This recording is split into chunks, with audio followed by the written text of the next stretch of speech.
Welcome back to Sexuality Sunday and Soul Strippers. We're talking about family dynamics today. Procreation, reincarnation, and families. Why it is so important for us to have a sexual drive and interlockings of love in order for us to evolve and heal through our emotional issues. Our sexuality and this idea of procreation, having loving bonds with people, and this force that we can't explain when we have our own children or we fall in love is so important in this genetic lineup of our emotional issues and traumas.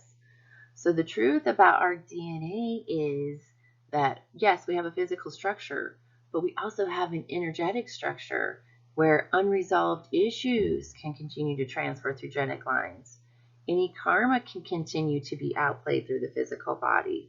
Meaning, let's say you make judgments of someone who is gay or transgender or some other sexual issue, then you can be born into a transgender or homosexual body. Or a child could have been a parent or a spouse in a past lifetime. So you could be having all kinds of different roles going on. Let's say your spouse in the past lifetime you did not love, but because of religious beliefs, you couldn't get divorced. So you're having a relationship with them and sex with them even though you don't like them. Well, then you can reincarnate with as the child of this person. And here the parent has this dysfunction going on with this sexual issue and is now forcing the child to do sexual things. And the trauma continues to be outplayed. So, all of these different ways that our souls can align are all part of our traumas. And recognizing this is really a great space to take control of your life and heal through these things where you may have suffering in your relationships, in your family ties. So, if these loving bonds and dysfunctional bonds all lock people together, it's to create a force within us where, in some ways, we see or have children maybe that have things or qualities that we admire that we need to work on, or we have some sort of dysfunctional issue that they trigger. So there's lots of soul purposes that the physical body and earth experience is a great way for us to expand and grow through these issues. It's just like you are an energetic being on earth, attracting back to you everything that is within your healed, evolved patterns or your dysfunctional, unhealed patterns. And this is where we get into doing soul work. Reincarnation is a great tool to do soul work. All of these little dynamics can be happening and trigger us into the soul work we need to do by being locked together. You cannot escape this relationship. So past enemies might choose to reincarnate as a sibling, or a child may have been a parent or a spouse in a past lifetime. I see a lot of people where they have a relationship with a child and it's like totally traumatic when the child goes off and gets married, because even though the person doesn't realize it, they're getting triggered like you would if your husband decided to go get married to another woman at the same time. So a lot of things in triangles can become created in all these different emotional things. It's like, well, I don't understand why this is happening. I don't understand why these feelings are happening. These emotional triggers are happening. And it all makes sense when you unlock it in a soul wheel, and it all comes together when you start putting these lifetimes together.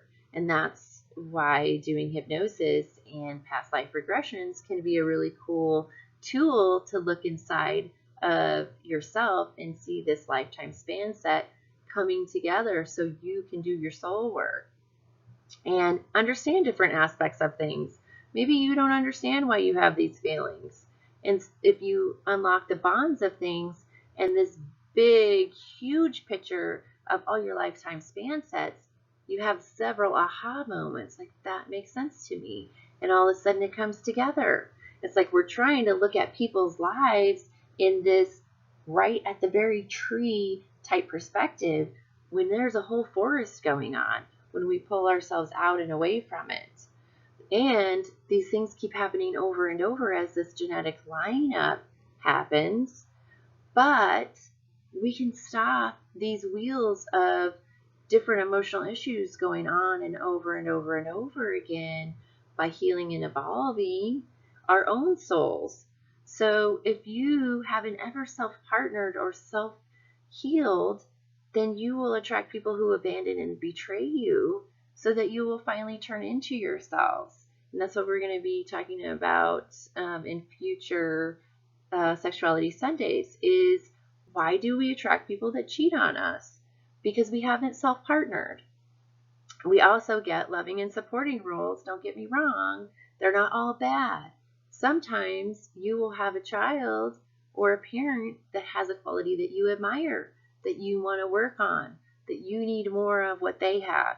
Perhaps they need more of what you have. And it's this sort of teeter-totter system in order to find balance. And since our health issues connect to our energetic emotional issues, we need some loving bonds and supporting roles along with some dysfunctional bonds. And if there is some sort of overload imbalance, then we end up getting a lot of suffering. And the suffering is because the universe has to keep bumping up the level. Like, okay, you're not getting it. Here's the next level of suffering. Okay, you're still not seeing it. Here's the next level of suffering. And when you get enough suffering in your life, you will turn inward, because nothing out there is going to work for you. Whether it's workaholics, sexaholics, alcoholics, shopaholics, drugaholics, foodaholics, those things are just going to continue to lead you to more suffering and more suffering and more suffering, because that's how the universe is designed. And it's so cool when you really see it. So, and that's how we can get into, when you decide to heal and evolve, you can affect everyone around you. Because not only is it affecting your body and your energetic body, but it's affecting your DNA. And this is where we can get into a whole conversation about cities or spiritual powers, because when you unlock all of these energy systems, as you can see on this picture on the left, different sorts of things start happening to you. So, going back to third world problems, which is, we have an emotional issue. It affects our energetic body. This affects our physical body. And this is why energy healers can often look at a person's body and see exactly what emotional issues they have or what spiritual tests they haven't stepped over. So if you look at this chart, which this is just from my personal experience in my life, I'm not making any health claims, but what I have noticed is that these chakras that open and close have a definite feeling. So it works like a tornado. If you have a heart chakra shut down, then it's like someone is pressing right in the center of your chest, stepping on your chest, and your shoulders are being pulled. So it's like, just like a tornado, how it pulls things into the tornado on the outside edges while pushing down in the center and destroying things in the center of its path. And that's exactly how the chakras work and how I feel them in my body when I have a chakra shut down or someone around me does. So I like Dr. Bradley Nelson. He is a chiropractor that noticed that most chiropractic issues are emotional issues.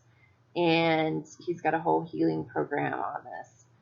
But if you look at this picture on the right and look at item B here, I'm going to circle this area. I'm not going to go through all of these, but I want to do just a couple to show you how important it is to do your soul healing. This is the heart chakra area. If you look here where the arrow is going, this is the pushing in at the center. right on the heart.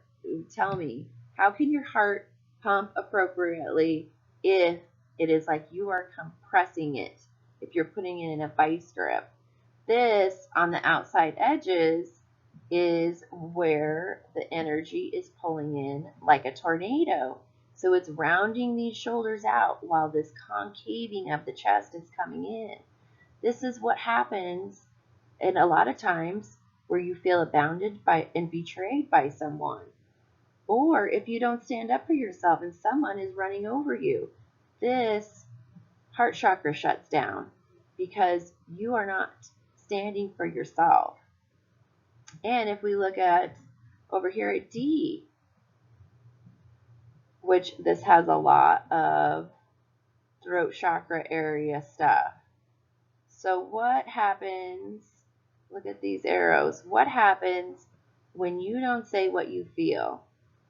When you don't say what you feel, there's a lot of things. Your thyroid, there's glands on every single chakra that run different things too, which this is a whole another huge topic. But what happens is there's a pushing in right here on your throat and a pulling out around. So people that have neck misalignments most likely aren't able to say what they feel.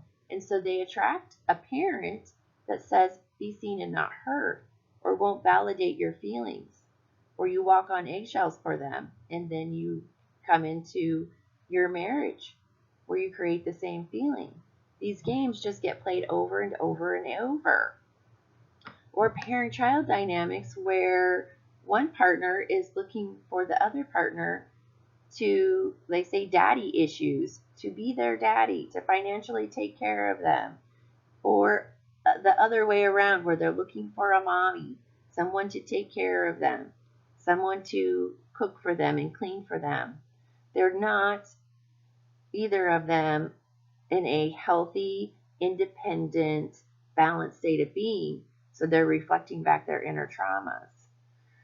These energy systems open and close with emotional issues, and then we have this earth paradigm where we have all this reflected energy coming back to us in these relationships where the energy is locked together, meaning if you feel like you're powerless, you attract someone that says you are powerless. Or if you're easily controlled, the bonds lock up to someone that says, I seek to control others. And until you can do the inner soul work and heal the inner issue, your relationships stay the same. And these family bonds and genetic lineups continue to outplay these things over and over and over. And reincarnation is just a way and a genetic lineup for things to continue on.